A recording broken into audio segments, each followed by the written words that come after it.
All right, welcome in, guys. This is DDP of the Dallas Prospect. I am joined here by Big Game James, and it's not the happiest Cowboys day in recent memory, but we got to talk about it all the same. James, how are you doing on this somewhat depressing day? I'm doing as good as I can. I really had to deal with all the little haters today. They really killed me in some sports groups today, and you see me posting all on my page. Still continue to do it, so I'm just having to deal with that trash. But besides that, just I don't know. I can't say it was disappointment because I didn't think, like I thought we could, but I never put out hope, like guaranteed we could get there. But I guess I was just disappointed because I really thought we could beat the Rams. Yeah, absolutely. And, I did a prediction video with the Sports Fury during the middle of last week, and I picked Dallas 23-22. I damn near had the Dallas points right. I was one off. But, yeah, I had a feeling the thing I banked on most did not work out for me. I was really banking on the Dallas run defense being airtight and the Rams being not good at all because they were giving up 5.1 yards a carry all season. It completely flipped. Zeke goes 47 yards on 20 carries, which is crazy abysmal. And the Rams had two guys go over 100 yards, including frickin' C.J. Anderson, who they picked up in like mid-December, right? Yeah, and that's crazy because it looked like he picked up weight. He wasn't the same C.J. Oh, he's Anderson. been picking up his Big Macs, dude. Yeah, you feel me? Like, I think C.J. Anderson, that's why I was looking. I was like, C.J. Anderson? I seen how big he was. I was like, hold up, that dude doesn't look like a fullback, and he was killing us, though. Yeah, man, he was still explosive even with that. I mean, he was just bursting through the holes there, and there was nothing we could do to stop him. It was crazy. Not trying to hype him or anything like that, but he looked like a Natron Means back in the day with the Chargers. Yeah, so the Rams get this win 30-22. A lot of ways to feel about this game. The offense pretty much did what the offense does as far as that. Their scoring average for the season was 21.9 points. They got you 22. They didn't turn the ball over, which the recipe for success with Dak is don't have him turn the ball over, and you're, I think, 26-2 going in. So now it's 26-3. They got you their season average they basically needed, and they kept to that part of the formula. Dak had 5 plays of 20 yards passing the ball downfield, 266 pass yards. Like, you look at it across the board and you say, that feels like it should be a Cowboy win, especially when Dak's only sacked one time in the game, but they couldn't run the ball to save their life, and the defense got murdered. It felt like a flashback to those 8-8 years with the defense just not being able to carry its weight, which is surprising given how good we know this defense is.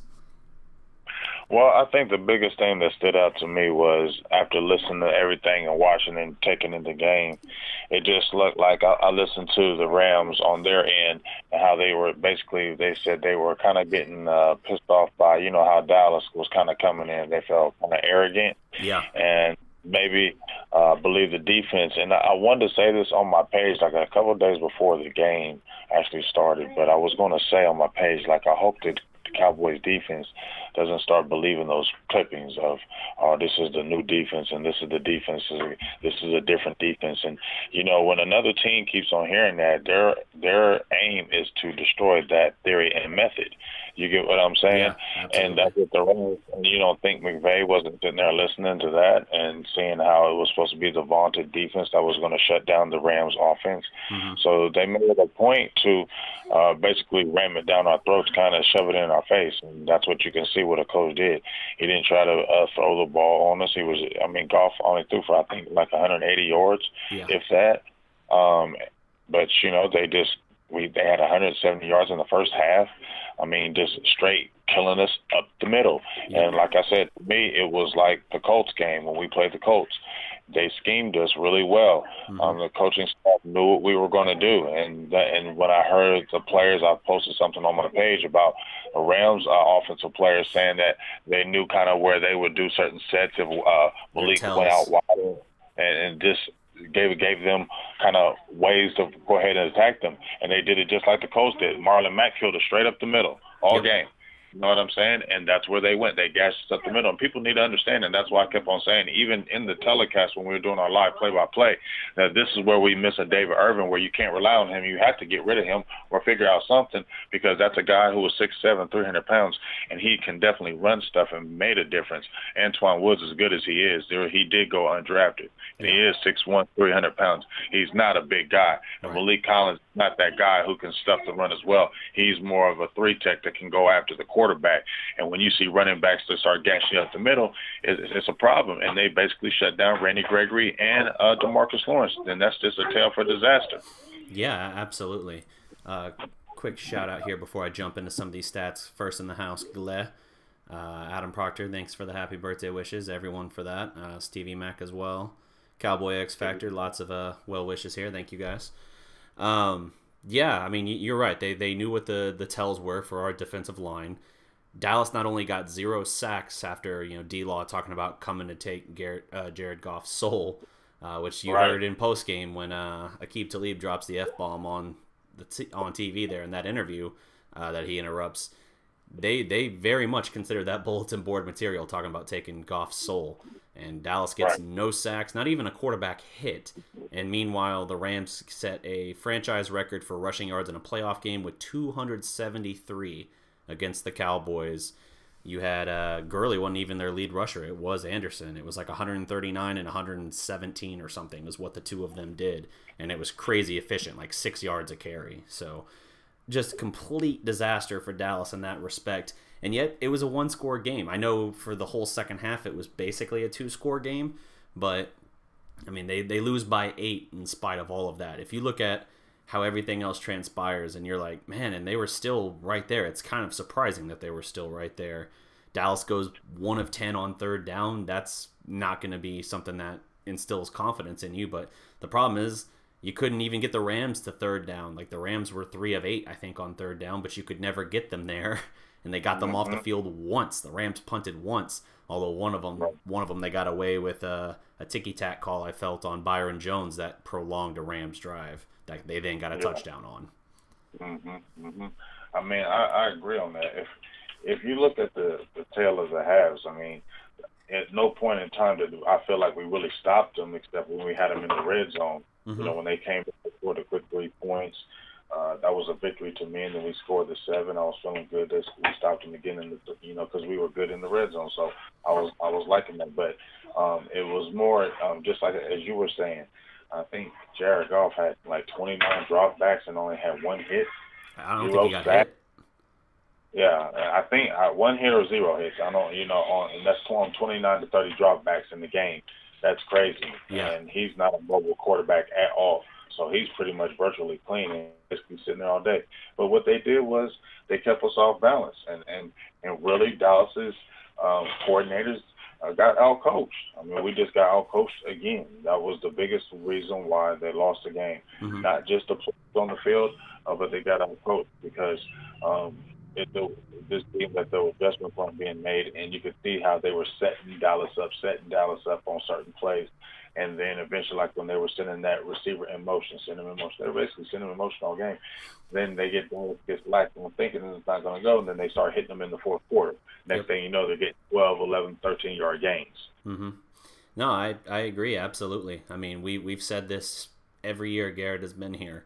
In a playoff situation, Garrett and the staff, by and large, is never a plus for us. Like, I think highly of Marinelli, not as necessarily our defensive coordinator. I'd rather it be Richard moving forward, which it sounds like it probably will be. And I think, of course, highly of Richard this year. But their defense got punched in the mouth, and you can say, hey, that's just McVay and the Rams knowing exactly how to attack us and how to take us out of our element. It worked for them, but we didn't have anything that could counterpunch. We never saw any real adjustments made to what they were doing. And, when it comes to the offense, it was we tried to run our same formula and it wasn't working, and it didn't feel like we adapted well. Cowboys on first down ran the ball 10 times with Zeke, and he got 15 yards on those 10 first down runs. That's putting you instantly into second and long, so you're instantly in a situation where you pretty much have to throw the ball. And we just kept winding up in third and long. It was a recipe for heavily contributing to that 1 for 10 on third down for Dallas. and that's not our game. That's not Dak's game. He can be solid for you. He can do some stuff occasionally down the field, but for the most part, that you win by getting to third and short, and you got to have the offensive line and Zeke rolling if you're gonna win these games. Yeah, definitely. I mean, when I have my, like I said, everybody said the epic rant in the Seattle Seahawks game. The main thing I was saying about even with the offense, Scott Linehan, Dak Prescott at that time, was that I didn't feel at the time that if we got down 2 scores, like we got down like 14 points, that we could come back and beat a team. Yeah. Now, we were in the 7-point range, maybe 10. I felt like we could come back, but if we got down 2 scores, I just didn't feel like we could come back because the offense it's funny because it's like you think in your head, like, do you have more play calls that they give you a play calling book that looks like a big Bible, like bigger than a big encyclopedia. You get what I'm saying? Like double. I mean, those things, playbooks are huge. And out of that, you still run the same plays over and over. Yep. And we all know it. Like, we all know when Noah Brown comes in there and does that motion, that what's happening. If we know it, guys that coach in the NFL are getting paid $3-4 million a year, they definitely should know it. And they definitely know what you're doing, and they definitely know what you're going. But the telltale sign to me was that 4th and 1, we had the ball in the fourth quarter, we're driving on the 35-yard line. And this dude, I'm sitting there thinking, like, okay, either sneak it or have Dak run it and do an RPO on this because it'll work. It worked those other times when you did it. When you did a pitch out with Zeke, you did another one with Dak, it worked. Why all of a sudden, when it comes down to the crunch time and you need it the most, we needed this drive the most, you get scared. Yeah. You didn't get too plain. You got scared. You got conservative and you got scared. And conservative don't win. We get stopped. You obviously run right. Zeke, everybody knew Zeke was getting the ball when you run that play. And you could have seen that middle was on the open. That little left side of the middle was open. You got Dak. Jared Goff got a quarterback sneak, and he got a 3-yard gain on his quarterback sneak. You're going to tell me Dak Prescott couldn't do it on a quick snap sneak? Oh, you couldn't do that. You know, and we never want to do it. Case in point. Now, after they stop us, and then after they get up 2 touchdowns, now we get another 4th down, and then you want to run Dak onto the outside, and then want to do an RPO. Now you want to do it when we're down. Then when we get 4th and goal, or 4th and 1, or 4th and goal, then you want to sneak it and want to do that. Like, that's why you should be fired. Because everybody has said it. We've talked about it before. Every time we get down, now all this new shit comes out and we're moving the ball like crazy and you're being all tricky and bold and bash. Why aren't you doing this the whole game? Like, are you sabotaging the team? What the hell's going on? You just need to get the hell out of here. Yeah, no, I agree 100%. They are over conservative to a fault, and then the only time that they are ever made to do anything outside of the box is they're dragged kicking and screaming, it feels. Like you said, rolling Dak out there. That 4th and 1 play at the first play of the fourth quarter, that felt like the game because you're within 1 score and you're driving, and yeah, you try and go up the gut with Zeke. Why would you run directly at that line? Not only is it a stacked box, but you have Donald and you have Sue right there. It doesn't. And they're waiting. And they're waiting. Yeah, exactly. It doesn't make sense. The play call there was baffling, I thought. And that felt like the game. That felt like if Dallas was going to get back in it, they had to do something then. And they didn't. So as a result, they get the touchdown with a couple minutes left to get back to 8 and get the 2-point conversion as well. But it was too little too late. You know, there's nothing left at that point. So it's a frustrating loss. It's now 8 straight losses for the Cowboys in the divisional round, which is tied for the 2nd longest streak by an NFL team in history. The Lions have the longest from the 1970 to 2016 was their 11 losses over that span. Cowboys are at 8, which is insane that we haven't won a road divisional game in a long, long time. Yeah, that's just road playoff games. That's not even divisional, excuse me. Yeah, that's just road playoff games. Wow. So something's got to change, man. Like, not only are playoff wins so rare to come by for us, this last week being just our 3rd one since the Super Bowl, but then it's made worse by the fact that those are only at home. We can't win on the road. And even though we joked about this, like, oh, well, it's going to be like a 50-50 split as far as the crowd. It's basically a home game for us. It was there were a ton of Cowboy fans there. You heard it, but at the same time, it didn't matter. I think that only further motivated the Rams. Honestly, I think they were sick of hearing that it was basically a road game for them in their own place. So that's how it worked out. Let me see here. Chris Richard after the game. This is a quote from him. He says, talking about the defensive performance, and I'll get into that. I have some other stats too. I'll pluck out a couple stats to mention here that are in my article I wrote today. Chris Richard after the game. It's on me. I have to do a much better job of having our guys prepared to execute when we get out there on the field. We didn't attain our goal. Our goal is as simple as us being the best we can absolutely be. Tonight we did not show that. So basically just saying, like, it's clear that we weren't ready. We didn't play our best. And yeah, when you can't get even a hit or a sack on a quarterback, I laid it out. In the last 7 games that the Rams had lost with both Gurley and Goff playing, Goff had been sacked 13 times. Gurley had been held to an average of about 68 yards in those cases.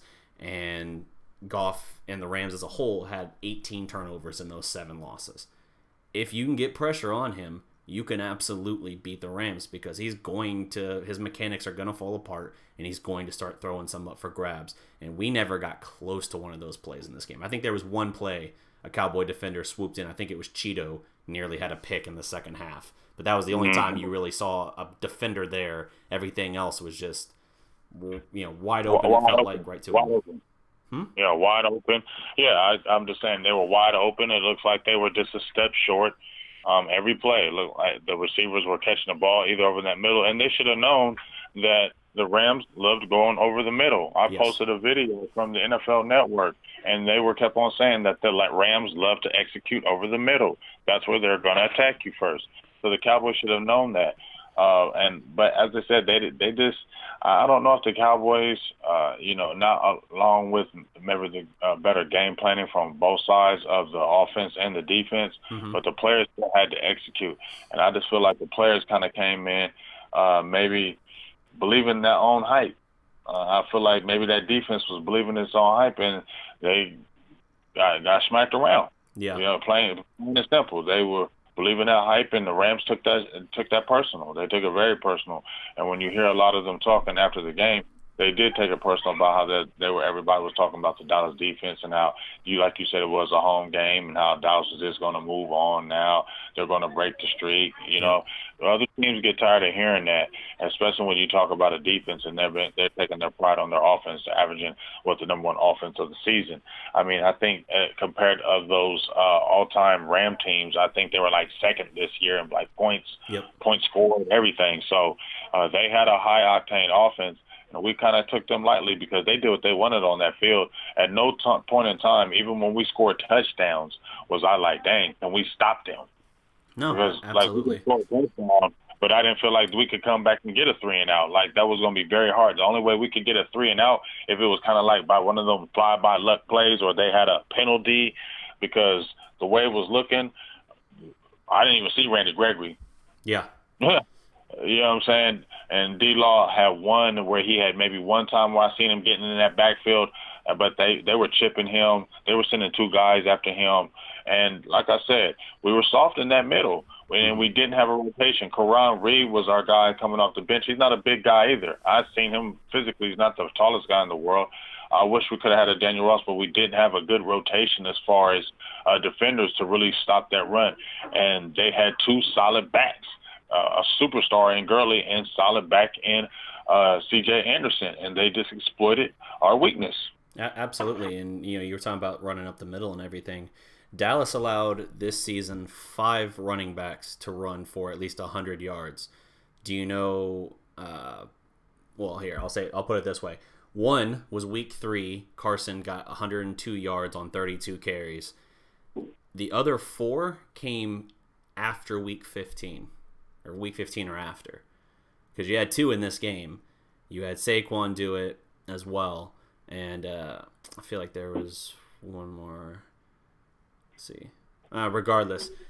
I mean, it was late in the year where the run defense got a little bit shakier. It was great in that Seattle playoff game. We know that. But it definitely got shakier for them when they had to go up. You can't even say like, oh, it's just going up against big name running backs, because C.J. Anderson's not that. He's a big running back, as we saw, but yeah, they were just gashing us. I mean, you could have driven a bus through some of the holes that he was running through, and it changed everything about the game. When the run defense wasn't there, nothing else was working for them. The goal line defense held great on the first couple Rams drives, but yeah, you felt like you were kind of getting away with one at the time, and once it became clear that, like, ooh, our defense is not going to slow them down today, you started feeling really, really shaky about the chances, because they're not built right now to win any kind of shootout. Yeah, and as you said, it was painfully obvious. That's why I kind of got nervous, where how easily they were moving up and down the field. Like, there was kind of no pressure. They were moving up and down the field, and that's why I was like, yes, we all were worried. Because we don't have the type of offense that can come back. Even though we have players that are dynamic, we don't just have the explosiveness that we need, or seems like the play calling at the right times to make the offense go the way we want to. And too many times it gets stagnant, and we could not have a game where we were playing catch up with a high-powered team like this. And once they got up on us, I love the valiant fight and how they didn't give up on the game when it was 23-7, because then it could have been a super crazy blowout. Yeah. So I definitely give props for the team for still continuing to fight the whole way through. But as I said before, critical bad play calling at the end. That 4th and 1 just really irks me more than anything, because I think that could have been a turning point. We get that first down, who knows what happens after that? We could get a score right there. We had the momentum. We were moving the ball down the field. If we could got that first down and scored a touchdown and possibly the 2-point, then going in, we're kicking off to them. Yeah. It's like maybe 7-8 minutes left in the game. It's tied up. It's a whole new game. Maybe the defense comes to life. Maybe you know what I'm saying?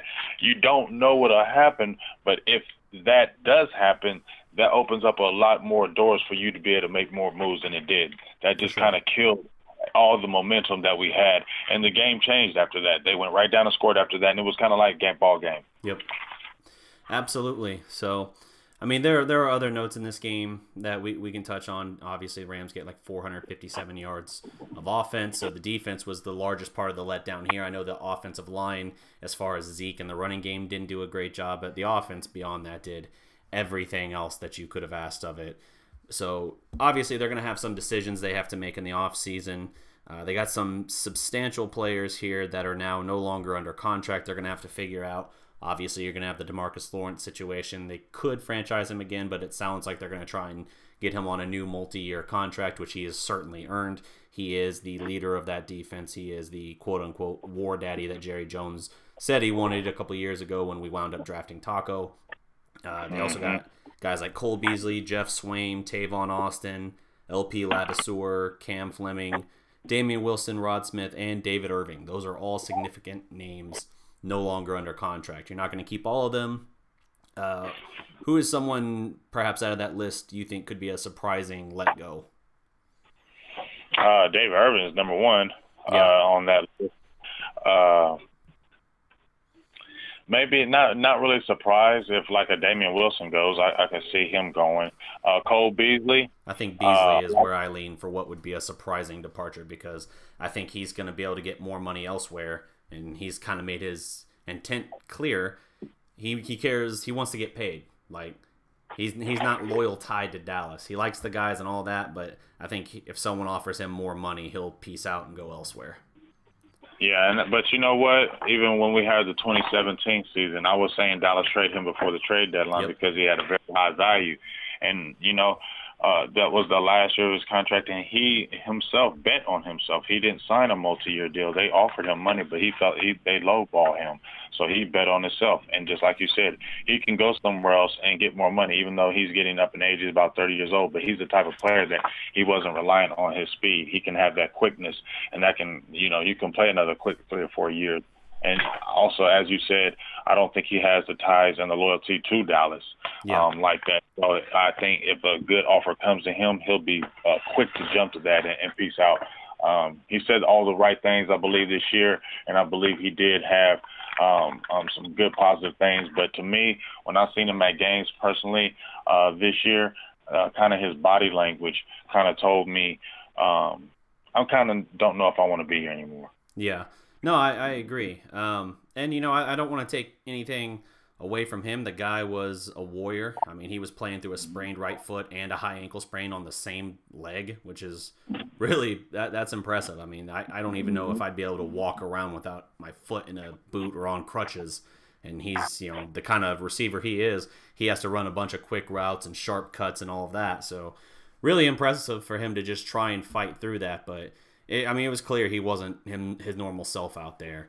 And the one receiver, you had Cooper hit early on with that 30-yard score. That was really nice. But beyond that, he was kind of a little quiet too. It was just Gallup who got going late with that insane 40-yard catch where he pins it to his forearm that kept Dallas alive in that game. So I think now that the season's over, I think you and I were pretty right on the money when we were talking about Michael Gallup. When we were high on him when he got picked up, we said he would be definitely pushing in that number 2 discussion as far as receiver, and he was the whole time. Once Cooper came in, Gallup was the number 2. It's not like it moved just to Hearns at that point. So he pretty much did what we thought. I thought he would be maybe a little bit hotter the last few games of the season as far as total production, but I feel like for the most part we were generally right about him. He looks like he is going to be a pretty damn good number 2 receiver moving forward, and now that you got Cooper here, you feel pretty good. You feel pretty good about at least the receiving core, even if something does happen with Beasley. That's something at least. You gotta get a new offensive coordinator in here. We know that much, but other than that, it feels like you're at least keeping most of the horses in the stable. Well, and not just that, we can look at we still had Cedric Wilson. Remember, he was on IR all year. And a lot of people were liking him at the receiving position, and he had good size as well. So I know he's not a slot receiver like Beasley, but he was a good young addition, and he's on a rookie contract. Yep. So that's something that they always look at, the cheaper players, helping out the team, and they're going to just probably look towards the draft. But this draft became poignant to me in that game. You could see where, to me, we had to get some of our needs. I definitely think that defensive tackle, I don't know how high we want to go or with, I got to get in them draft war rooms and all that again and start really studying it. But we definitely need a big defensive tackle. Villa was the guy that a lot of people wanted this year in the draft, and we didn't go that route. But I think that if we're going forward for the defense, the way it's set up and it's good, and I know we like to have the fast defenders, but, man, you need a stuffer right now because those stuffers make the difference, man. Those one techs that are those guys that are 300-something pounds like the Damon Snacks, and you can get them guys on a pretty decent contract their first 4 or 5 years. You got to make that happen because it does make a difference in that run defense because when you have guys that are undersized, a good offensive team that knows what they're doing will exploit it, and you've seen it happen in the playoff game. Yeah, absolutely. And that's why we were even kind of advocating for Dallas to pick up Snacks Harris at one point in the season early on, and it just never unfortunately developed. But there's a lot for this team to figure out. It does sound like they're going to hang on to Chris Richard. Miami has its full attention on, I believe it's Brian Flores of the Patriots, their defensive coordinator, right? And that makes sense because things are a pendulum, right? So if you have a offensive-minded head coach, which they had in Gase, he doesn't work out, you typically see the team then switch. All right, then we're going to go with a defensive-minded coach. Defensive-minded coach doesn't work. All right, give us an offensive-minded coach. Case in point there, the Jets. Bowles leaves, and now they bring in Gase. So it makes sense why they're looking at like Richard and Flores as well. It sounds like they are smitten with Flores. That's who they want. I think Miami probably gets him, and as a result, I think Dallas is going to be able to hang on to Richard. My guess is they're going to give him a pay raise to make him like a low-level head coach as far as salary, something like $4 to $5 million, and move him to defensive coordinator. And I imagine Rod Marinelli takes a step back into like a senior defensive advisor role, something like that, something where he's still involved. But Marinelli has said the best thing for the team, for the players, is to keep Chris Richard, and he doesn't care about title. He will do whatever is best for the team to keep Richard. So I at least got to be happy with that. I mean, for Marinelli, the old guard, that's at least legit. You know what I mean? He's not trying to have a pissing contest or something and act like he's entitled to whatever. hmm Just before we finish that, I remember how we were talking about Philly and New Orleans, how we don't want Philadelphia to win because that was just They're we starting don't want to hot. hear the phone. Yeah, they're starting hot. Gets picked off. They already scored 7 points, Yep. and I told you. You were just talking about. I don't know if we said it on air, but we were just talking about it. How this wasn't going to be the same game it was the first time when they got murdered. They Yep. weren't. Philly was not going to play like that again, and I just don't want to see Philly going to a championship game or a damn Super Bowl because Yeah. boy, oh boy, that is the worst if they get to doing that. Yeah. No. Absolutely. I mean, there's no doubting that. We'll see what happens. It's a long game, and I do think the Saints are a better team, but yeah, they're not helping themselves early on. It sounds like so. We'll have to see what's going on there. But yeah. So Cowboys, how do you feel about the season as a whole now? Just kind of stepping away from this little bit of a disappointing loss. How do you feel about the season as a whole? And then we'll get into a little bit of kind of the outlook moving forward. Well, I mean, I'm gonna give the team props, as I said before, because they had never battled like this before. I Mm-hmm. never saw them back from a 3-5 deficit. When it was 3-5, I was like, man, I think the season's over. Didn't know what was gonna happen with Garrett. I didn't think he was gonna get fired in season, but it was just a lot of uncertainty. Mm-hmm. And to see the way Garrett and the team fought back, because as I said before, I'd never seen Garrett come back from a 3-5 deficit like he did, win the NFC East, and then win the playoff game at home. So that was a very positive for me. So I'm going to give the staff props for that because they could have mailed it in a long time ago. But I'm also give our uh, scouting department, the front office. They went out and did what they needed to do when it was 3-5. They changed the coaching staff as far as getting Colombo in place as far as the offensive line coach, which I think that was a great addition. And obviously we know about the Amari Cooper, how Yep. it changed our whole offense going forward. So I'm definitely excited about that part of it as far as like the team, the structure of the team, the young players. We were the youngest playing team in the playoffs on the offensive and defensive side of the ball. We had no starter in 30 years old at all, Yep. and I think that's great going forward. But what's going to happen with the staff? Jason Garrett's going to be there. Jason Garrett's going to be there. He's not going to go anything. But, what's going to happen with Linehan? Is he going to get fired? And if he does get fired, who are they going to bring in to kind of go with that? Everybody's going to have their eyes on that because that's going to be huge. You know what I'm saying? So if they were to get rid of Linehan and they were bringing in somebody else, that's going to be huge going forward because who is that guy that's going to be going with Dak? Because Dak's in his fourth year. And, we're talking about contract negotiations now. You know what I mean? Right. So I was happy about what happened. We battled back another title, but at the same time, it's kind of still like the same old. I'm not kind of like before. I used to just be distraught. You feel me, DDP? When we would lose, I was like, oh my god. But I just don't get distraught like that no more because I said before we're not winning a Super Bowl under Garrett or Jerry Jones anymore. So I don't know why I would be like disappointed or depressed because it's not like I really thought we could do it. I had my hopes of us doing it. Yeah. But I didn't really think we could do it because, as I said, I just didn't think we could ever win a Super Bowl with Garrett. Yeah, I agree. I mean, like you said, you have to give the team credit for battling back from a 3-5 start. They win 7 of 8 to win the NFC East, and then win a wild card playoff game against we said coming into the season that Seattle, even though they ended up making the playoffs, but we didn't feel like they were the Seattle of old. Even though it was a great win against them, I still largely feel the same way. It wasn't the same Seattle. This was not the Legion of Boom. We know that, obviously, but it was a good Seattle team. It wasn't the great Seattle teams of the past we've seen. But regardless, they get the win, and they played the Rams tough in the end. But it's largely a 2-score game, and you walk away saying, okay, the defense we thought was our greatest strength, and we just got pretty much embarrassed out there. There's work to be done. When I look at things like the Amari Cooper trade, I'm left with the thought of, the Amari Cooper trade, we're like, we gave up a first-round pick. I think the price of the Amari Cooper trade was a first-round pick and a Jason Garrett extension, unfortunately, which is just going to prolong these other issues we have, and now we're going to have to figure that out. As it pertains to Scott Linehan, He didn't talk to reporters after the game, which I think is very telling. That and Jerry was silent on matters pertaining to him. I think he's gone, but I do think it's telling that he avoided reporters when the Bears kicker Parkey, if you recall, he faced the media.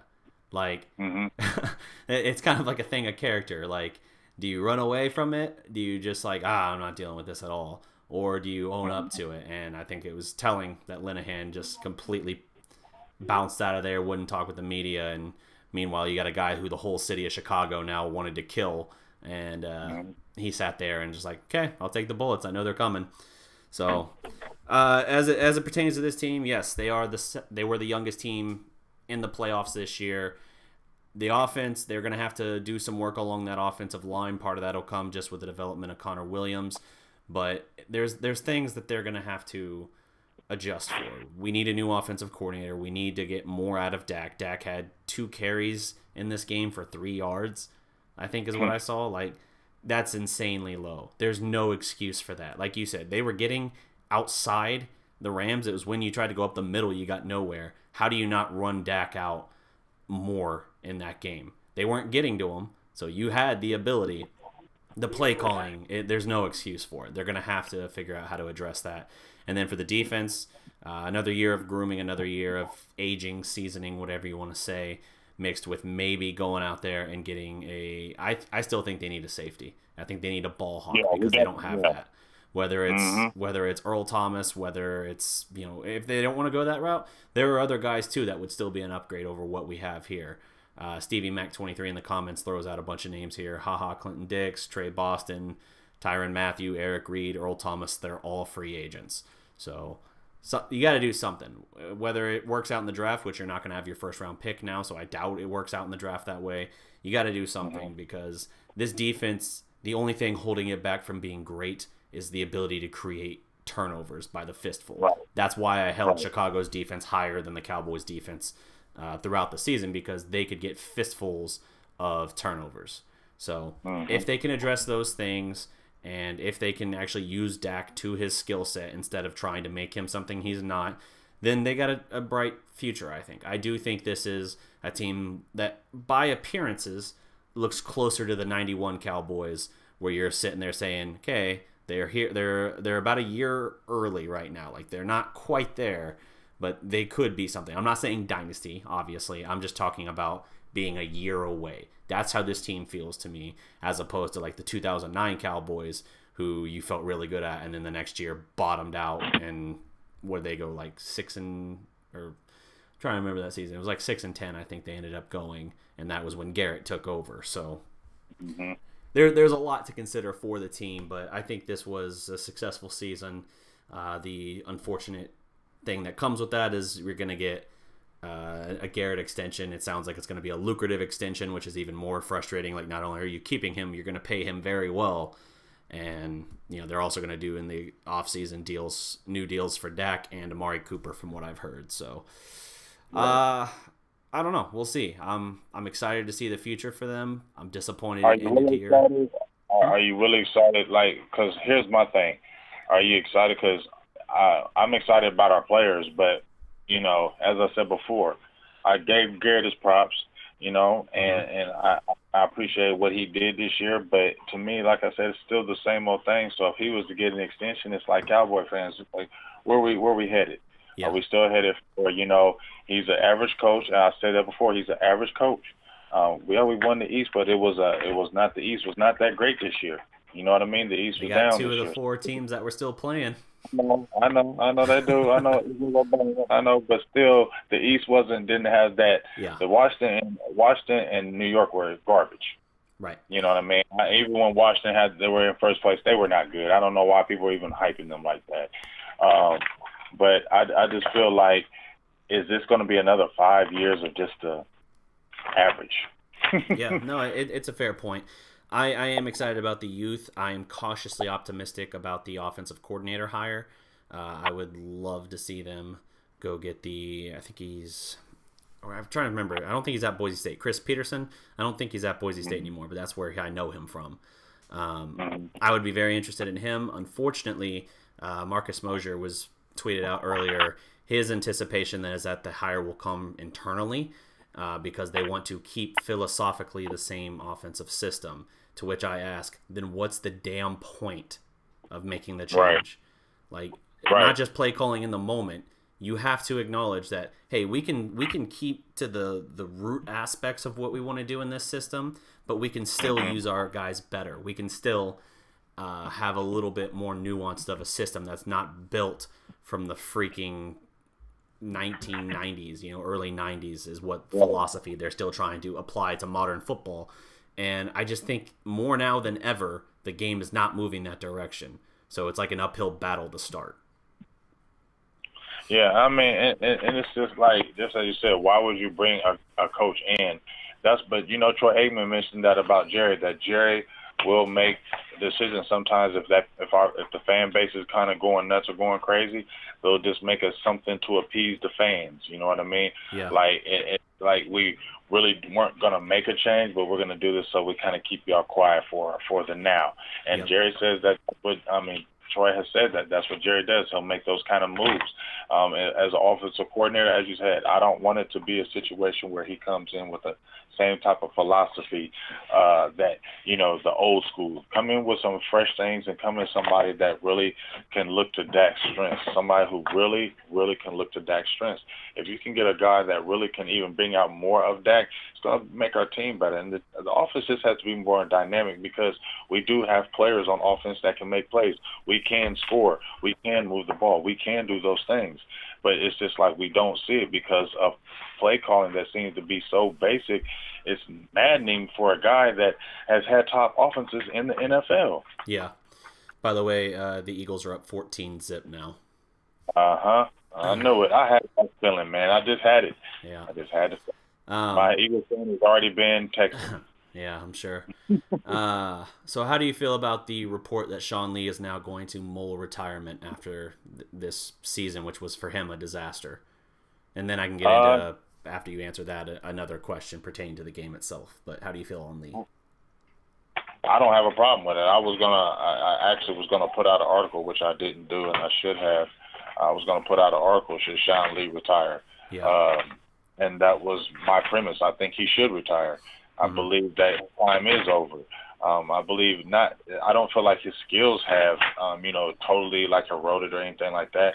I think the only way that may look a step slow out there is because he hasn't played. Yeah. And no matter how good you are, if you're not playing every day, you're going to be a step slow until you get that speed up. So I think that's the only reason why he was looking like that. I don't think he was ever looking shell-shocked or anything like that. But I just believe injuries have taken a toll with Sean Lee. It's every single year. Even in college, he was hurt pretty much 2 of his 3 years that he was there at Penn State. So you tore both your knees. All of a sudden, you're not going to all of a sudden at 34, 33, 34 years old start getting healthy, sign a new 5-year deal for somebody else and play another 4 years and be healthy. It doesn't happen like that. You've been injured your whole career. So unless you're taking a substantial pay cut, I believe we definitely could come back to the Cowboys, but at a better rate. And he's even said that because I think that his contract was kind of based like that because he was so injury. Yep. Very incentive based. His contract was like that because of the injuries. Yes. So I don't see why if you can play, yes, at a good pay, but if that doesn't work, yes, dog, because you ain't going to go nowhere else and do that nowhere else. You're not going to get healthy and go nowhere else and play. So just go ahead and retire, get on that coaching staff because you did a hell of a job with LVE. He'll be dope as a coach. Yeah. I think he'd be a top coach. I think if you let him be a coach, because even when he was hurt at Penn State, he put on the headset at Penn State. He begged his defensive coordinator if he could wear the headset so he could kind of coach the guys. So he was doing that all year, even when he was hurt. So I think he's a coach by nature. Yeah, I agree.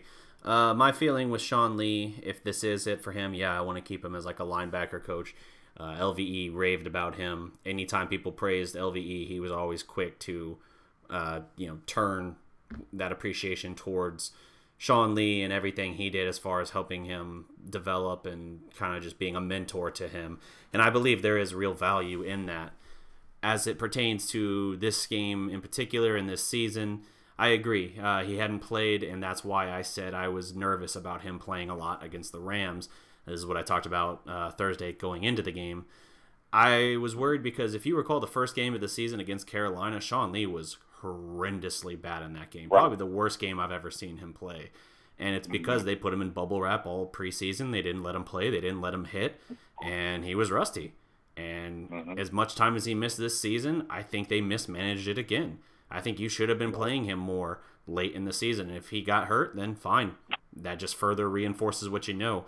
But if you're going to throw a rusty Sean Lee out there, he's not going to be the Sean Lee you think you have. So when they were talking about, hey, it's a luxury because of how good LVE is already, it's a luxury to be able to have Sean Lee out there just as added insurance. It's not a good insurance policy if he never plays. He's not a straight out of the box great player right now. He's a guy that has to get into a groove, get a feel for it, and knock off the rust.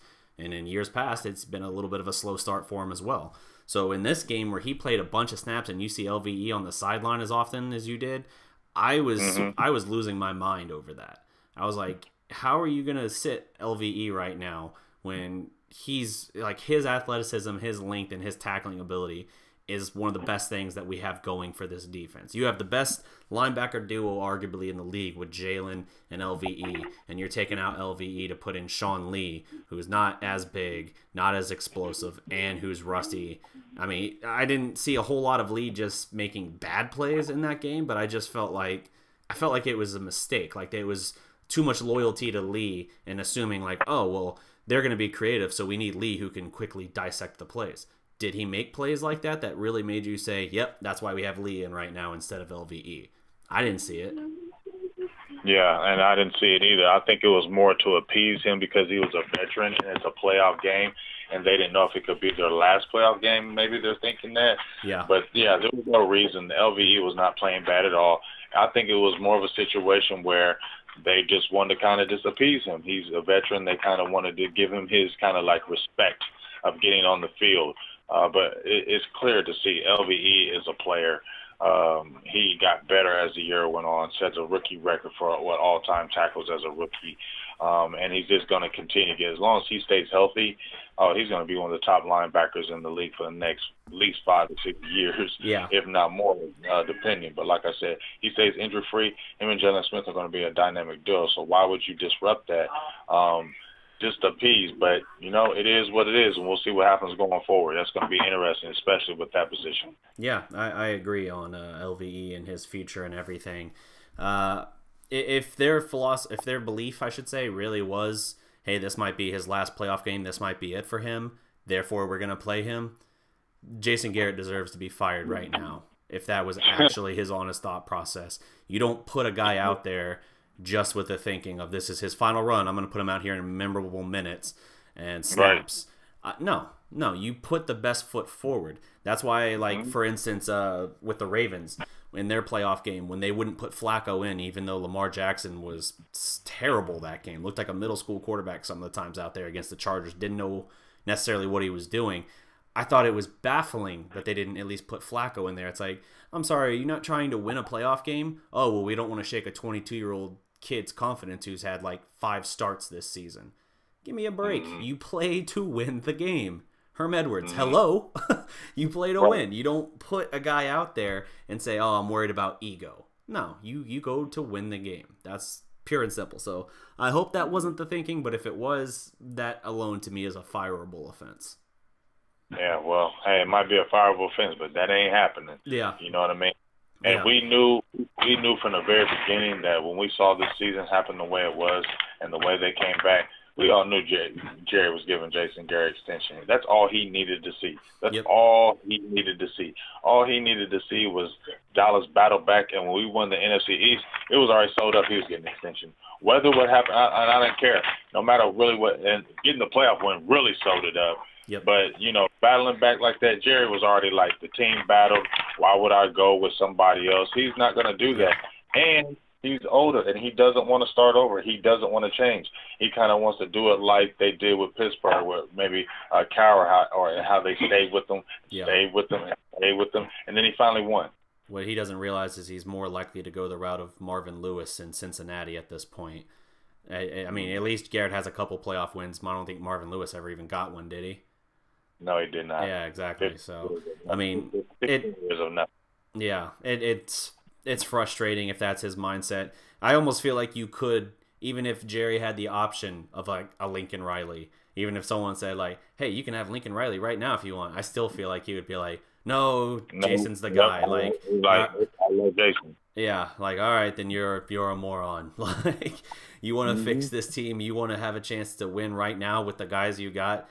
Get someone who will use them to their potential instead of trying. Like, it's incredibly frustrating. We've gone over Garrett a million times, and while I have to give him credit for what he did this year, keeping the team together, it's just ridiculous what we're waiting on, and no one else in the league gets this kind of 10-year run, except for like the Marvin Lewis. But everyone else who's had a long tenure, like anything borderline what Garrett has done, they've got titles to their name. They've earned it. You know what I mean? Like, Garrett has been here just the flagship of mediocrity. And just because his teams never quit on him and he can sometimes push the right buttons, hey, that's great. There's value there, sure. But when it comes to in-game adjustments, we just don't see it. We have never once found ourselves in the postseason, and as we're looking like, okay, let's compare quarterbacks. Okay, this guy's got the edge over here. Running backs, all right, here's the edge here. When you get to coaching, you never look at Jason Garrett and say, that's our advantage. That's advantage Cowboys. He'll make adjustments in a game, and if even if they have us with a good game plan, he'll figure out a way around it. That's not his bag. He is hyper conservative.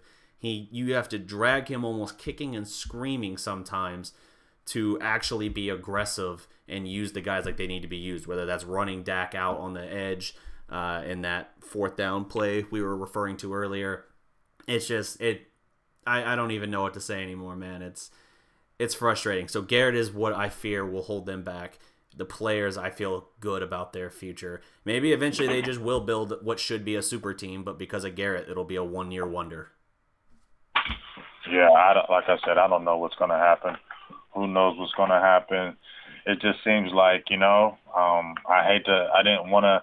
I'm going to cut one of my videos from YouTube from my page, and it's going to say, hey, we're not going to win. And we can – and it's so funny to me. Not funny to me, DDP, but what did I say? I said, hey, it's great that we fought this year. I'm glad we won the title, but the only thing that matters for me with Garrett is them playoffs.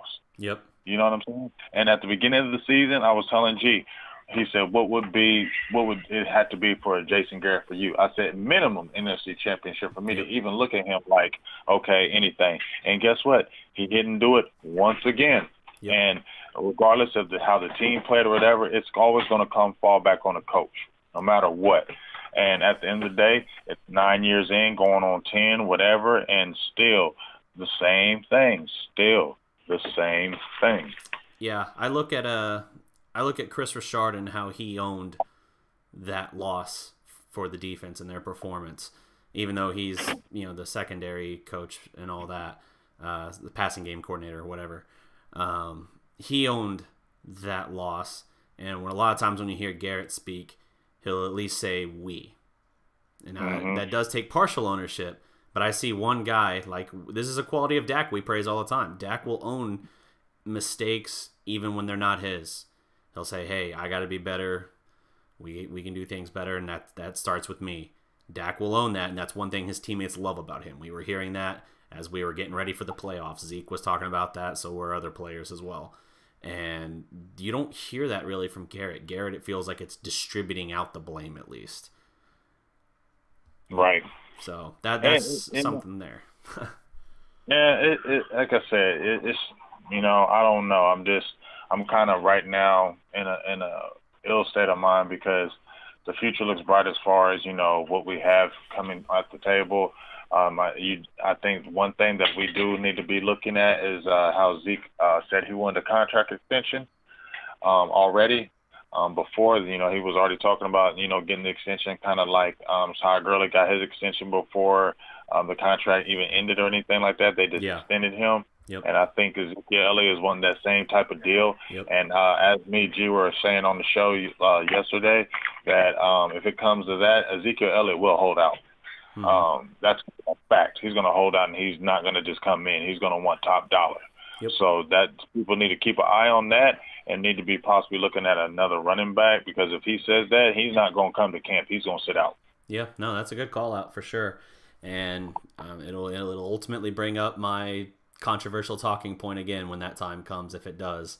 But we'll worry about that later in the offseason if that's what ends up developing. I like this comment of the day here from Stevie Mac 23. He says Ed O'Neill was a much better head coach for the Cowboys than Garrett, talking about the movie Little Giants. I mean, I don't know. It's kind of, you just feel blah about. I feel blah about this. I just feel like, what do we expect? I mean, what we would expect? All Cowboys fans were just hoping. Yeah. If we were being real with ourselves, we were all just hoping. We were all just hoping because we saw things. We were just hoping. But in my heart, I didn't believe it. I just hoped it because, like I said, you never seen it before. Where have you seen it where Garrett has done this? The only thing I lived off this year is because he never was 3-5 and came back from something. So I gave them a little bit of hope of something can happen if this happened.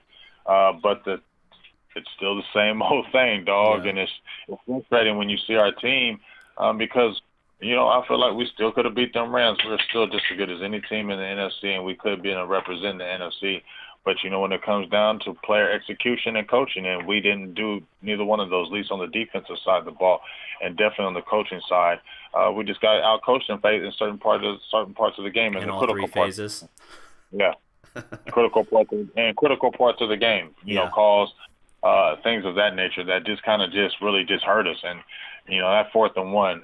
And it just seems like it has happened all year. Every time we would get down, the offense seemed to explode, open up, doing things that you never seen it done.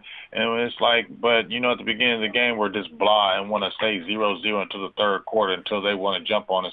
And all of a sudden, we want to start playing football. Yep. That's got to stop. Something's got to change with that instantly. Yeah, I agree. Thanks for joining me here, James. You want to tell them where they can find you as we go into the wrap-up here? Yeah, well, you can definitely check me out on Silver and Blue Nation, even though the season is over. Yeah. It definitely sucks that the season is over, but we are going strong. We'll be almost 2 years in, so we'll still be broadcasting every single Sunday. We don't know the time yet because the games are going to be over, so we'll give out those times. So make sure you continue to follow us on Facebook, Silver and Blue Nation. Also on YouTube, check us out. We have our page on YouTube, Instagram, and also we got on with the Roku channel. So definitely check out the Roku channel if you don't know what the Roku channel is. Type in Roku, ROKU channel. We got our Silver and Blue Nation live shows on there as well, and we're going to continue to open up more shows and add up more things with the Roku channel. So bigger things to come for Silver and Blue Nation as well with you, DDP. We got some good things in the work in store for 2019. So I'm excited for what we're going to do and what we're going to move and shake in these months coming forward. Absolutely. 2019 is going to be a big year for Dallas Prospect. I'm going to be out this whole next week. I'm going to go under the hood a little bit and kind of revamp some stuff, iron out some details of kind of how I'm going to evolve the channel in the year. And we're going to start doing stuff no one else is doing because no one else can do what we can do. So we're definitely going to be doing a lot of collaboration with one another, and we're going to bring in some other guys too, some of which you guys have seen us talk with before, others maybe not. So stay tuned for that. But other than that, like the video, subscribe to the channel if you haven't already, check out James and Silver and Blue Nation. And above all, guys, remember, every legend was once a prospect. Salute. Peace.